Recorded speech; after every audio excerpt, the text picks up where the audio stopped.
오늘 말씀을 가지고 여호와의 선하심을 맛보라는 제목으로 말씀의 은혜를 좀 나누기 원합니다. 제가 즐겨보는 방송 이제 없어졌죠. 있긴 한데 예전에 정말 좋아했던 방송이 있습니다. 바로 골목식당입니다. 제가 먹는 걸 좋아하잖아요. 성도님들 아실 겁니다. 이 골목시장이라고 하는 이 프로그램은 백종원 씨죠. 아주 유명한 그 백종원 씨가 상권을 살리기 위해서 전국에 다니면서 그 골목식당, 식당의 어떤 문제점들을 지적하고 어떤 방법들, 솔루션을 제공해서 좋은 음식을 만들어내는, 그리고 장사가 잘 되게끔 만들어주는 어떤 그런 소상공인 도와주는 그런 프로젝트의 방송이었습니다. 그 프로그램을 보면요, 그 백종원 씨가 맛있는 식당, 그걸 맛집이라고 하는데 그 맛집이 된 이유가 있다는 거예요. 그냥 되는 게 아니라 어떤 특별한 뭔가가 있다는 겁니다. 그래서 솔루션 하는 그 식당 주인에게 꼭 당신이 예를 들어서 삼계탕이면 삼계탕 맛집을 찾는 거예요.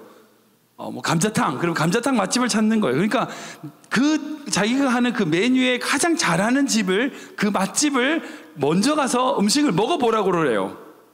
그리고 그 식당이 어떻게 운영되는지 보라고 그럽니다. 꼭 그걸 먼저 하라고 해요. 그리고 거기서 거기서 배워온 것을 가지고 이제 훈련도 시키고 여러 가지 메뉴도 만들어주고 그렇게 하는 것을 볼 수 있습니다. 근데 그렇게 한 이유가 뭐냐? 특별하게 어떤 그 맛집이라고 해서 또 다른 뭔가가, 여러분 그런 게 아니에요. 특별한 레시피가 있거나 특별한 재료가 있다, 그게 아니라 어찌 보면 그런 맛집들이 가지고 있는 경쟁력은 성실함이에요. 아주 기본적이고 꾸준한 어떤 그런 운영, 이런 것들이 맛집을 발전시키는 원동력이 되더라는 거죠. 백종원 씨가 그걸 얘기해요. 그러니까 다른 어떤 것보다 그런 기본기를 꾸준히 가시는 것이 중요하다는 얘기를 하게 됩니다. 제가 목회자로서 성도님들을 만나고 이제 섬기고 신앙생활을 참 오래 했습니다. 근데 보면 성도님들 중에서 특별한 맛이 있는 분이 있어요. 무슨 말이냐면 신앙에 정말 아름다운 예수님의 맛을 내는 성도님들이 계세요. 예수님의 향기를 내는 성도님들이 계십니다. 그런 분들을 만나면요, 마치 예수님을 만난 것 같아요. 그런 깊은 맛을 내시는 분들이 계세요. 똑같이 신앙생활 했는데 어떤 분은 그렇고 어떤 분은 아니에요. 왜 그럴까요? 오래 식당을 했다고 다 식당이 잘 되는 게 아니잖아요. 마찬가지로 오래 신앙생활 했다고 다 예수님의 맛을 내는 게 아니에요. 물론 특별한 레시피, 특별한 재료, 그런 특별한 뭔가가 있으면 좋겠지만 그게 아닐지라도요, 기본기, 꾸준히 하나님의 그 인도하심과 사랑을 꾸준히 가지고 믿음으로 자라는 성도들이 있더라는 거예요. 그리고 또한 하나님의 그 놀라운 사랑을 맛본 사람이 그 맛을 내요. 무슨 말이냐? 맛있는 음식을 먹어본 사람이 맛있는 음식을 요리를 잘해요. 그래요. 원래 입이 짧은 사람은 요리 잘 못해요. 맛있는 음식을 잘 먹는 사람이 요리를 잘하는 거죠. 왜? 내가 맛있는 맛을 아니까. 자기가 그 맛을 먹어봐야지만 그것을 요리할 수 있는 거죠. 오늘 시편의 다윗이 하나님의 은혜와 사랑을 고백합니다. 미각적인 표현으로 우리 8절 말씀 볼까요? 같이 읽겠습니다. 시작. 여호와는 선하심을 맛보아 알지어다. 그에게 피하는 자는 복이 있도다. 아멘. 여기서 맛보다라고 하는 것은 히브리 말로 탐이란 동사입니다. 이건 실제로 맛을 보는 걸 얘기하는 거예요. 실제로 음식을 맛을 보는 행동을 얘기합니다. 직접 경험하고 직접 느낀다는 구체적인 표현이에요. 단순한 어떤 정보나 어떤 들은 이야기가 아니에요. 자기가 체험한 거예요. 직접 맛을 본 거죠. 자기가 그렇게 체험하고 느낀 것을 통하여 깨닫게 되는 것을 이 단어를 표현한 거예요. 즉 다윗은 누가 말해줘서 알게 되는 그런 정보를 얘기하는 게 아니에요. 자기가 직접 그 하나님의 선하심을 맛보았다는 거예요. 체험했다는 거예요. 그 선하심을 발견했다는 의미입니다. 그렇다면 다윗이 어떻게 그 선하심을 맛을 봤을까요? 체험했을까요?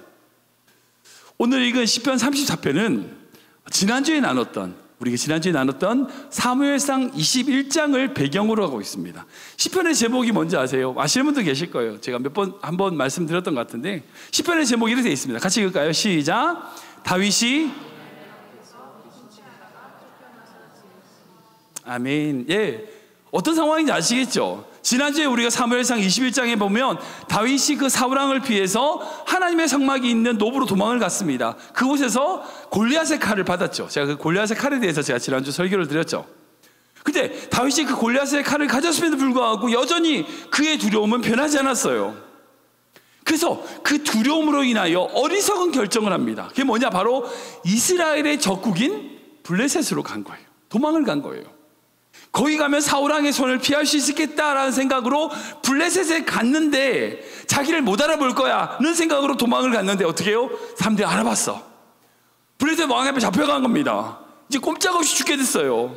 그때 하나님께서 그 다윗에게 지혜를 주셨습니다. 어떻게 했냐? 미친 채 한 거예요.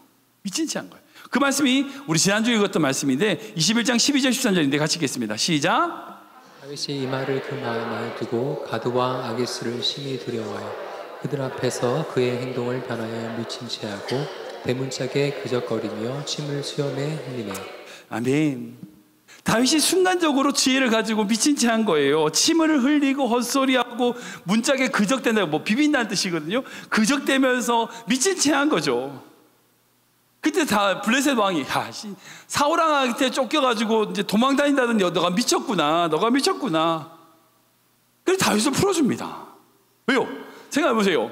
그 자리에서 다윗을 쉽게 죽일 수 있어요. 근데 거기서 다윗을 죽이는 게 나을까요? 아니면 그 자기 이스라엘의 장수라고 유명한 장수라고 하는 다윗이 미친 놈으로서 돌아다니는 게 자기한테 더 이익일까요? 내가 그 자리에서 죽이는 것보다 미쳐서 돌아다니는 것이 훨씬 블레셋에게 유익일 거다 하는 생각으로 다윗을 풀어줍니다. 그리고 그렇게 풀려난 이후에 지은 시가 바로 오늘 읽었던 시편 34편이에요. 생각해 보세요. 다윗이 살기 위해서 그 앞에서 사람들 앞에서 미친 채 했어. 미친 채에서 살기는 살았어. 빠져나왔어. 근데 그 마음이 얼마나 힘들었을까요? 얼마나 그 마음이 무너졌을까요? 야, 내가 이렇게까지 해서 살아야 되냐? 그런 마음 들지 않았을까요? 물론 그 자리에서 살아나온 게 감사하긴 하지만 여전히 자기를 조롱하고 놀리는 그 웃음소리, 비웃음소리가 그의 귓가에 맴돌지 않았을까요? 근데 그때 다윗은요, 바로 하나님의 선하심을 맛보았다라고 고백하고 있어요. 오늘 시편을 보면요, 그런 비참한 상황, 그런 인생의 밑바닥까지 떨어진 그 다윗의 경험을 통하여 어찌 보면 한 걸음 한 걸음 성장하고 있는 다윗의 모습을 볼 수 있어요. 그런 비참한 상황 속에서도 다윗이 깨달은 은혜가 있습니다. 발견한 은혜가 있어요. 오늘 그것을 한번 좀 살펴보기 원합니다. 그런 그 고난과 비참한 상황 속에서 다윗이 누린 은혜가 뭐냐? 첫 번째는요, 항상과 함께의 은혜예요. 한번 읽어볼까요? 시작. 항상과 함께의 은혜. 한번 더 읽겠습니다. 항상과 함께의 은혜. 우리 1절부터 3절까지인데 같이 읽어볼까요? 시작. 내가 여호와를 항상 송축하며 내 입술로 항상 주를 찬양하리이다. 내 영혼이 여호와를 자랑하리니 공고한 자들이 이를 듣고 기뻐하리로다. 나와 함께 여호와를 광대하시다 하며 함께 그의 이름을 높이세. 아멘. 다윗은요, 평생 하나님의 도우심을 느끼며 살았던 인생이었습니다. 근데 그 모든 인생들 중에 특별히 그 사무엘상 20장과 21장을 보면 그 다윗이 가지고 있는 부족한 어떤 모습을 좀 볼 수 있어요. 20장을 보면 성령의 보호하심이 있었던 그 라마나요트에서 도망을 가는 다윗의 모습을 볼 수 있어요. 그 왜 도망을 갔냐? 제가 생각할 때는 인간적인 방법으로 요나단을 만나서 문제를 해결하고 싶었던 거예요. 그러니까 하나님이 주신 해결이 아닌 인간적인 방법으로 해결하고 싶었어요. 그리고 오늘 읽었던 오늘 시편 34편인 그 사무엘상 21장을 보면 엉뚱하게 이스라엘의 적국인 블레셋으로 가서 도망을 가는 그 연약한 인간적인 다윗의 모습을 볼 수 있습니다. 그런데 그렇게 그 블레셋 왕 앞에서 미친 채 하고 쫓겨난 이후에 다윗은요, 변해요. 사뭇 달라집니다. 다윗은 더 진지해지고 성숙된 모습을 볼 수 있어요. 우리 1절 말씀 다시 한번 보시죠. 1절 보시면 이 두 번 반복되는 게 있어요. 단어가 있습니다. 무슨 단어예요? 항상이에요. 항상. 여호와를 항상 송축하고 항상 주를 찬양하겠다. 다윗은요, 지금 자기의 환경에서 더 이상 인간의 방법, 인간의 해결점을 찾는 것이 아니라 하나님을 찬양하겠다라고 결심하고 있어요. 성도님들 성경을 보시면 아시겠지만 다윗은요 기적의 사람이 아니에요. 정말 위대한 사람이긴 한데 기적의 사람은 아니에요. 뭐 다윗이 무슨 모세처럼 홍해를 가르거나 여호수아처럼 뭐 여리고성을 무너뜨리거나 뭐 엘리야처럼 죽은 사람을 살리거나 뭐 엘리사처럼 물을 거두면서 그렇게 물을 걸어가면서 그런 이적이 다윗에게 없습니다. 구약을 보면 수많은 이적들이 막 기록 많잖아요. 기록이 정말 많은데 다윗의 시대는요 단 한 차례 기적도 없어요. 혹시 다윗이 골리앗을 죽인 것이 기적이다 라고 말씀하실 수 있겠지만 물론 기적이죠. 그러나 그건요 다윗이 평소에 곰과 사자를 물리치던 방법대로 골리앗을 죽였기 때문에 하나님의 주신 지혜로 방법이 바뀐 거지 기적이라고는 할 수 없어요. 번개가 때려져 가지고 이제 골리앗이 죽은 게 아니잖아요. 아무튼 다윗은 기적의 사람이 아니에요. 다윗이 어떤 사람인지 아세요? 다윗은요 찬양하는 사람이었어요. 다윗은 기적의 사람이 아니라 찬양하는 사람이었어요. 다윗에게는요 정말 수많은 위기가 있고요 어려움도 많고요 그 모든 문제와 어려움들이 참 많이 있었지만 그가 그 모든 어려움과 위기를 이겨낼 수 있었던 것은요 그가 찬양하는 사람이기 때문이에요. 어떤 환경에서도요 찬양을 잊지 않고 살았던 사람이기 때문이란 거예요. 그런 의미에서 우리 방금 읽었던 그 1절에 항상은 언제입니까? 좋을 때, 기쁠 때, 여러분 그때만 찬양하는 게 아니란 거예요. 슬플 때, 힘들 때, 어려운 그 순간에도 찬양하겠다는 거, 그게 항상이죠. 다윗은요 기적을 구하는 자가 아니라 찬송을 구하는 자였다는 거예요.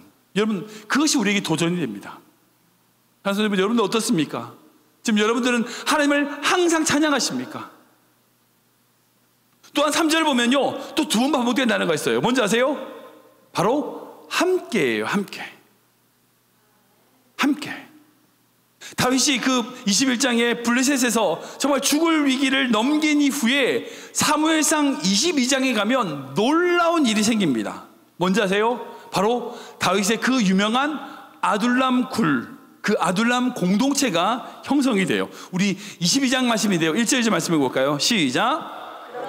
다윗이 그곳을 떠나 아둘람 굴로 도망하매 그의 형제와 아버지의 온 집이 들고 그리로 내려가서 그에게 이르렀고 환난당한 모든 자와 빚진 모든 자와 마음이 원통한 자가 다 그에게로 모였고 그는 그들의 우두머리가 되었는데 그와 함께한 자가 400명 가량이었더라. 아멘, 아멘. 다윗이 그렇게 가드 왕 그 아기스에서 쫓겨난 다음에 어디로 가냐?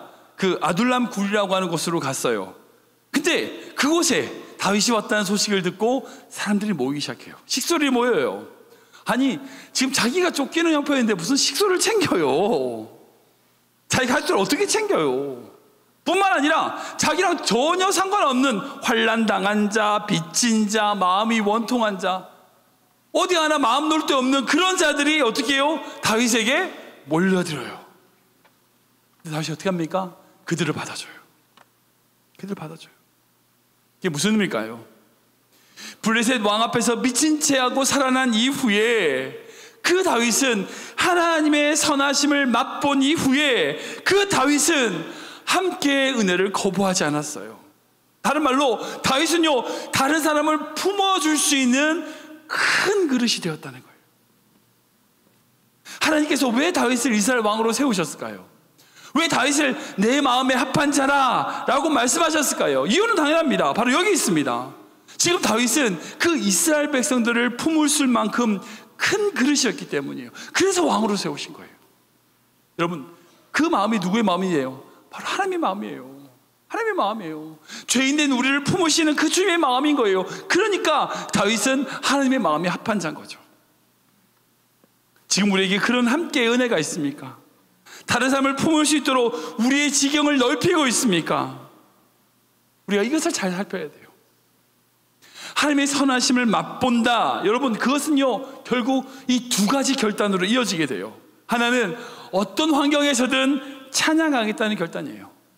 또 하나는 어떤 이들과 함께든지 하나님과 함께 예비하고 하나님을 그들을 품을 수 있는 그 그릇, 그 지경이 넓어진다는 뜻이네요. 그런 결단인 겁니다. 저는 모든 성도님이 하나님의 그 선하심을 맛보므로 말미암아 이 두 가지의 결단의 은혜가 있기를 주님으로 축원합니다. 근데 여기서 한 가지 더 나가요. 그게 뭐냐? 바로 부족함이 없는 은혜를 다윗은 누립니다. 같이 읽어볼까요? 시작. 부족함이 없는 은혜. 한 번 더 읽을까요? 부족함이 없는 은혜. 우리 9절 10절 말씀 같이 읽겠습니다. 시작. 너희 성도들아 여호와를 경외하라. 그를 경외하는 자에게는 부족함이 없도다. 젊은 사자는 궁핍하여 줄일지라도 여호와를 찾는 자는 모든 좋은 것에 부족함이 없으리로다. 아멘. 방금 읽었던 9절과 10절에서도 또 두 번 반복되는 표현이 있습니다. 바로 부족함이 없다는 거예요. 아이, 무슨 목사님, 솔직히 다윗이 지금 어떤 상황인데 부족함이 없다니요? 말도 안 되죠. 말이 안 되잖아요. 도망갈 곳이 없어가지고 블레셋으로 도망갔던 사람인데, 그리고 거기서 이제 죽을 고비를 넘긴 다윗인데, 그런 상태인데, 아니 넉넉한 상황이 아닌데 무슨 부족함이 없다고 얘기를 해요. 지금 다윗이 거짓말하고 있습니까? 아니요. 정말 다윗에게는요 부족함이 없어요. 부족함이 없어요. 이 고백은요 외형적으로 넉넉한 환경에 있다는 얘기가 결코 아닙니다. 오히려 다윗이 지금 어떤 위기와 상황일지라도 하나님의 구체적이고 세밀하신 손길이 있다는 뜻이에요. 그 고난과 그 문제 속에서 그의 믿음이 더욱더 깊어져 간 거죠. 마치 그런 거예요. 여러분들 식당이 오래되면 오래될수록 그런 거 있잖아요. 깊은 맛이 있잖아요. 마치 그것처럼 이 다윗이 고난과 문제와 어려움을 겪으면 겪을수록 그의 믿음이 더욱더 깊어진 거예요. 그리고 그것을 통하여 뭘 고백해요? 나에게 부족함이 없다라고 고백하는 거죠. 여러분 부족함이 없다라고 하면 생각나는 딱 말씀이 있죠. 유명한 말씀 시편 23편 같이 읽어볼까요? 시작. 여호와는 나의 목자시니 내게 부족함이 없으리로다. 아멘. 성경의 가장 유명한 말씀입니다. 이 시편 23편 역시 다윗의 시편이에요. 같은 맥락에서 나온 말씀이에요. 생각해 보시죠. 성도님 여러분들, 부족함이 없다는 말과 모든 게 다 있다는 말과 같은 말일까요? 다른 말일까요? 네, 다른 말이에요. 다른 말이에요. 이 의미는 달라요. 절대 같은 의미가 아니에요. 부족함이 없다는 거하고요 다 있다는 것은요 결코 같은 말이 아니에요. 여러분 부족함이 없는 인생은요 모든 것이 다 있다는 것과는 전혀 달라요. 여러분 생각해보세요. 다 있어 라고 말하는 건요 지금은 다 있지만 시간 지나면 다 있어요? 없어요? 없죠. 다 있을 수가 없죠. 인간이 어떻게 다 있을 수 있어요? 지금 내가 뭐가 있는지 모르니까 새로운 게 뭐가 있는지 모르니까 지금 다 있다고 얘기하는 거지, 새로운 무언가가 나온 걸 내가 알면 어때요? 다 있는 게 아니죠.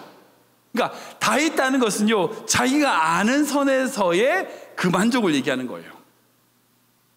근데 부족함이 없다는 건 뭘까요? 지금은 없어. 지금은 없어. 지금은 있지 않아. 근데 내가 필요할 때, 내가 쓰려고 할 때 누군가를 통해서 채우시고 내가 어떤 일을 해 나갈 때에 하나님이 우리를 붙들어 주시고 모자람 없이 인도하신다는 뜻이에요. 참말로 하나님의 손으로 나를 계속해서 붙드신다는 겁니다. 다른 여러분, 우리가 주님의 일을 하며 절대 부족하지 않아요. 부족함이 않아요. 왜냐하면 하나님이 채우시기 때문이에요. 오늘 예배 후에 우리 상반기 공동회를 이제 하게 되는데, 상반기 6월 말까지 지나면서 정말 감사한 것은요 하나님이 다 채우셨어요. 우리가 생각했던 계획과 목표들 하나님이 다 채워주셨어요. 작은 교회고 재정도 부족한데 신기하게 하나님이 다 채워주셨어요. 물론 우리 성도님들의 헌신과 노력이 있어서 그렇게 됐긴 했지만 정말 하나님이 채우신 것을 제가 정말 이 상반기를 지나면서 고백할 수밖에 없습니다. 사랑하는 여러분, 우리 교회는요 부족한 게 없어요. 믿음으로 한번 아멘 하시죠. 우리 교회는 부족한 게 없어요. 아멘. 여러분들 가정에도 부족함이 없는 가정 되시길 축원합니다. 다시 한 번 더, 여러분들 가정에서도 부족함이 없는 가정 되시길 축원합니다. 여러분들 삶에도 부족함이 없는 인생 되시길 축원합니다. 여러분, 우리가 하나님의 사랑을 맛본다는 건 바로 그걸 얘기하는 거예요. 시시때때로 나의 삶을 채우시는, 내 삶을 붙드시는 하나님의 은혜를 경험한다는 거예요. 혹시 성도 중에 이런 강박관념이 오죠? 나 다 있어야 되는데 이것도 채워놔야 되고 이것도 준비해야 하고. 물론 우리가 지혜롭게 그것을 미리 준비해야죠. 그러나 우리의 삶을 모든 것을 주님께 올려드리는 믿음이 우리에게 있어야 돼요. 그게 바로 믿음의 성도의 모습입니다. 말씀을 정리하겠습니다. 사랑하는 여러분, 여러분은 하나님의 선하심을 맛보셨습니까? 대답이 약하시네요. 하나님의 선하심을 맛보셨습니까? 그렇다면 아까 말씀드린 것처럼 두 가지 결단을 꼭 하셔야 돼요. 꼭 하셔야 돼요. 항상 내가 좋을 때만도 아니고요, 내가 힘들 때 잊어버리는 게 아니라 항상 주님을 찬양하는 겁니다. 함께 주님을 예배하는 겁니다. 다른 모든 자들과 함께 내 지경을 넓혀가며 그들과 함께 예배하는 겁니다. 그럴 때 우리 삶 가운데 부족함 없이 채우시는 그 하나님의 그 선하심을 맛보게 될 줄 믿으시기 바랍니다. 좋은 맛을 내는 요리사는요, 결국 먼저 좋은 맛을 봤기 때문에 내 요리할 수 있는 거예요. 마찬가지입니다. 우리가 하나님의 선하심을 맛봐야 우리가 다른 사람에게 하나님의 선하심을 보여줄 수 있는 자가 되는 거예요. 먼저 꼭 여러분들 하나님의 선하심을 맛보시기 바랍니다. 경험하시기 바랍니다. 지금 오늘 시편의 다윗은요, 정말 비참한 상황이었어요. 그러나 정말 그 속에서도 하나님의 선하심을 찬양하는 자였습니다. 그의 인생 가운데 하나님의 은혜가 넘쳐났었어요. 왜요? 더욱더 주님을 사랑하고 주님만을 바라보는 다윗의 믿음의 고백이 있었기 때문이에요. 저는 우리 모든 성도님들이 다윗처럼 오직 주님만을 사랑합니다. 주님만을 갈급합니다. 주님만을 갈망합니다. 여러분, 그러면 맛볼 수 있어요. 세상의 것에 갈망하면요, 주님을 맛볼 수가 없어요. 마치 MSG의 달달한 설탕에 그 맛에 중독되면 정말 깊은 사골에서 나오는 단맛을 못 느껴요. 세상 것에 맛보는 인생이 아니라 하나님의 선하심을 맛보는 귀한 믿음의 성도 되시길 축원합니다. 그러려면 여러분 반드시 주님을 갈망하셔야 돼요. 주님을 간절히 원하셔야 돼요. 믿음으로 그 고백하시는 귀한 성도 되시길 주님으로 축원합니다.